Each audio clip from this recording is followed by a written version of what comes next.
विषय क्या है? कहानी चुटकी।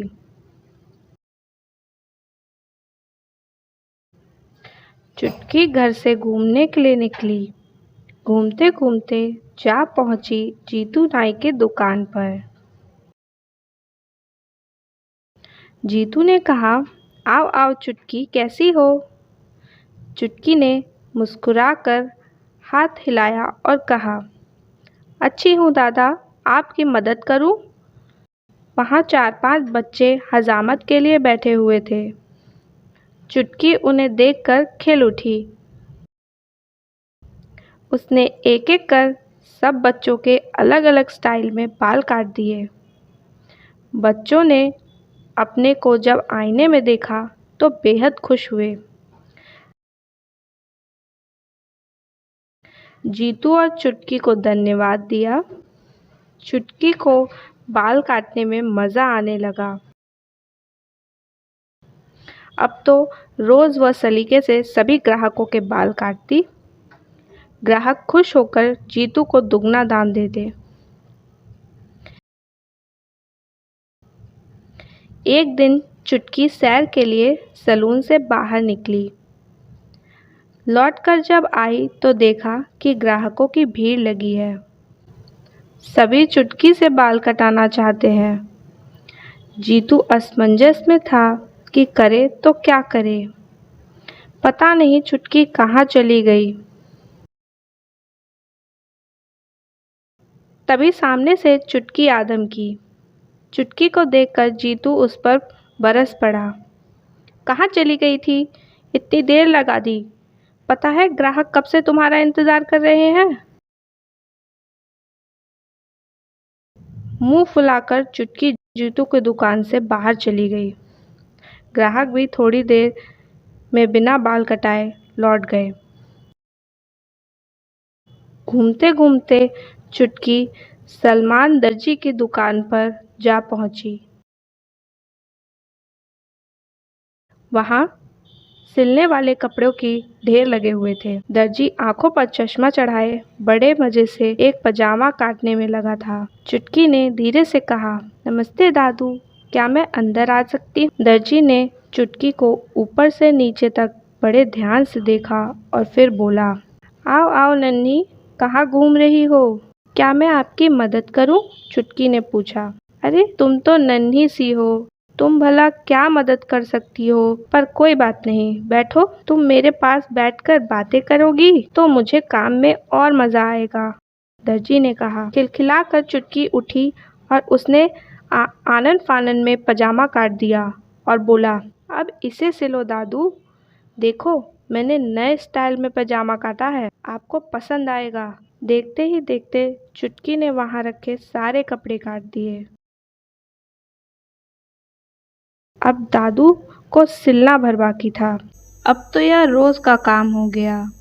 दर्जी कपड़े नाप कर रख देता, चुटकी काट कर रख देती, काम जल्दी हो जाता।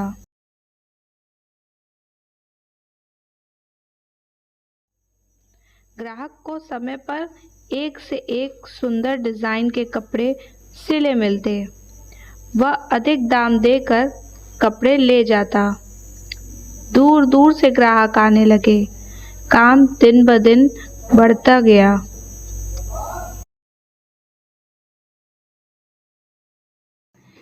एक दिन चुटकी देर रात तक काम करती रही, फिर सुबह देर तक सोती रही।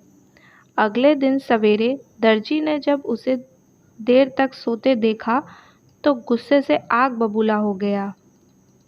जोर से चिल्लाया, अरे कामचोर, अभी तक सो रही है? देखती नहीं कितना काम पड़ा है? उठो, कहकर दर्जी ने उसे पैर से ठोकर मार दी। चुटकी लुढ़क कर दुकान से बाहर गिरी। वहां से उठी और चुपचाप चली गई, मानो कुछ हुआ ही न हो। बाग में पहुंची। वहां एक माली पसीने से लथपथ बाग के बाड़ को संवारने में लगा था, पर ठीक से बाड़ को संवार नहीं पा रहा था। बाड़ कहीं से छोटा हो जाता, कहीं से बड़ा, एक सा नजर ही नहीं आ रहा था। चुटकी ने देखा तो मुस्कुराकर माली के पास जा पहुंची। उसने शैतानी से माली को पीछे से पीठ में तेज चीज के चुभने से माली उछलकर पलटी। चुटकी खिलखिलाकर हंस पड़ी। माली भी हंस पड़ा। माली ने प्यार से पूछा, ए नटखटी, कहाँ से घूमती चली आ रही है? इधर धूप में मत खड़ी हो, जाओ उधर उस पेड़ की घनी छांव के नीचे आराम करो। चुटकी हंसते हुए बोली, चाचू, आराम तो आप कीजिए, यह बाड़ मैं सवार देती हूँ। अपने हाथ में पकड़ी बड़ी सी कैंची को नचाते हुए माली बोला, देख रही हो इस दैत्यकारी कैंची को? जब यह नहीं सवार पा रही इस बाड़ को, तो तुम नन्ही नटखटी भला क्या कर पाओगी? जाओ जाओ, बच्चे जिद नहीं करते, जाओ उस छाए में जाकर आराम से बैठो। इठलाती हुई चुटकी आगे बढ़ी और तुरत फुरत में उसने सारे बाड़ को बड़े खूबसूरत ढंग से एक रूपता में काट दिया। माली फटी आंखों से देखता रहा। बस फिर क्या था, नटखटी यह गई और वह गई। उसने पार्क के सारे पौधों पेड़ों को खूबसूरती से काट कर नया आकार दे दिया।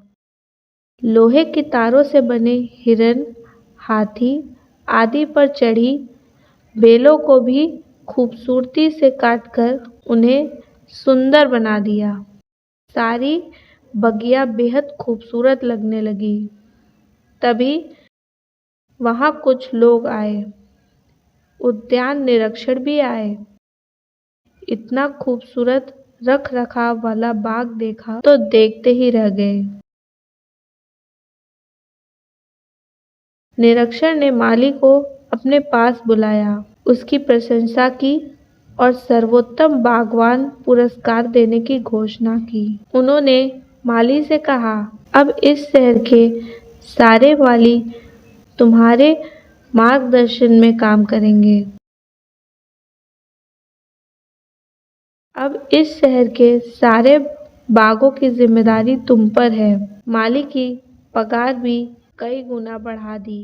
माली ने हंसकर चुटकी को चूमते हुए गले से लगा लिया। अगले दिन से माली और चुटकी जिस बाग में जाते उसे सवार कर रख देते। माली के पास बहुत काम आने लगा, परंतु वो अब आलसी हो गया था। वो दिन भर पेड़ के नीचे लंबी तान कर सोता और चुटकी अकेले ही काम करती रहती। चुटकी से कोई बात नहीं करता तो उसको काम में बोरियत होने लगती। एक दिन काम करते करते चुटकी को मिली एक प्यारी सी रंग बिरंगी तितली। अब दोनों गपशप करने लगे। चुटकी ने तितली से हाथ मिलाना चाहा तो तितली वहां से भाग खड़ी हुई। चुटकी उसको बुलाती रह गई। तितली बोली, पागल हो गई हो क्या?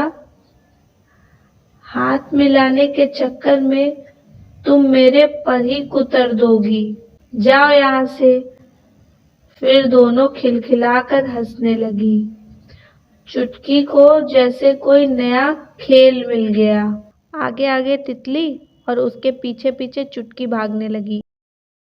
शोरगुल सुनकर माली की नींद खुल गई। उसने चुटकी को भागते देखा तो घबरा कर चिल्लाया, अरे ओ कामचोर, कहाँ जा रही है? लौट कर इधर आ। देख रही है कितना काम पड़ा है? अपनी धोती संभालता, जूता हाथ में पकड़े माली चुटकी के पीछे भागा। तितली और चुटकी बगिया से बाहर चले गए।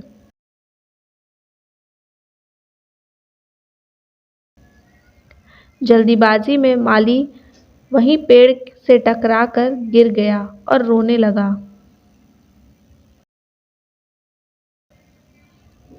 चुटकी भागती जा रही थी कि तभी उसने देखा कि एक घर के दरवाजे के बाहर बैठी एक नन्ही बच्ची सिसक रही थी।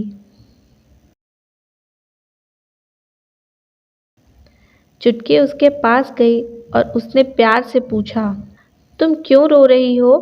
नेहा ने आंसू पोंछते हुए कहा, मेरी माँ अभी तक काम से लौट कर नहीं आई।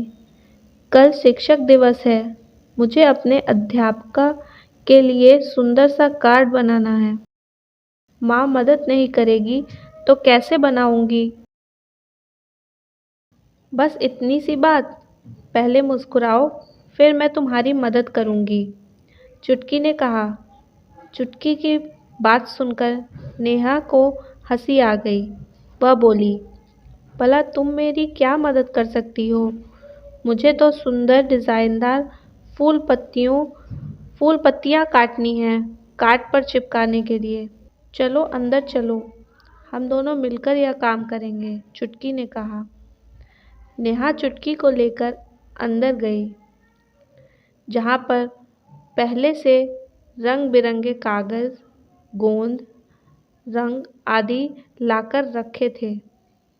देखते देखते देखते देखते चुटकी ने सुंदर सुंदर फूल पत्तियाँ काट दी। नेहा ने उन्हें सलीके से गोंद से चिपकाते हुए एक सुंदर सा कार्ड बना दिया। खूबसूरत कार्ड देखकर नेहा खुशी से नाच उठी। उछलते हुए उसने कहा, अरे वाह, तुमने तो कमाल कर दिया। तुम तो मेरी सबसे प्यारी दोस्त हो। क्या मैं तुम्हारा नाम सखी रख सकती हूँ? चुटकी कैंची ने कहा, हाँ हाँ, क्यों नहीं, हम दोनों दोस्त ही तो हैं। अगले दिन स्कूल में नेहा का कार्ड सबसे अधिक सराहा गया। उसके बाद से जिसको भी आर्ट क्राफ्ट का सुंदर काम कराना हो तो वह तुरंत नेहा के पास दौड़ा चला आता। नेहा अपनी सखी चुटकी कैंची के पास दौड़ी जाती। फिर दोनों मिलजुल कर हंसते हंसते काम करते, साथ में ढेरों प्यारी प्यारी बातें करते। काम करने के बाद नेहा अपनी सखी चुटकी को संभाल कर मेज के ड्रॉर में रख देती, जहाँ बैठी चुटकी अगला काम आने का इंतज़ार करती। धन्यवाद।